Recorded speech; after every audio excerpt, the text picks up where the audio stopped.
কৃষকের মুখে হাসি ফুটেছে তার নিজ কষ্টে ফলানো চলতি মৌসুমের পাকা ধানে। এবছর মাঠের দিকে তাকালে শুধু ধান আর ধান। এ ধান কাটতে দেশের নওগাঁ পঞ্চগড় থেকে ধান কাটার লেবর এসে এ অঞ্চলে কাজ করতে শুরু করেছে।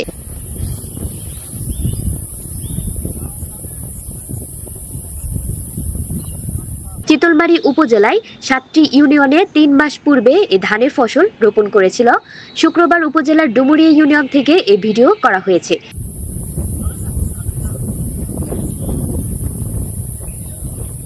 কৃষক মোহাম্মদ হানিফা লিটু সহ অনেকে জানিয়েছেন, এবছর প্রতি বিঘা জমিতে ১৪ থেকে ১৮ শলি ধান উৎপাদন হয়েছে।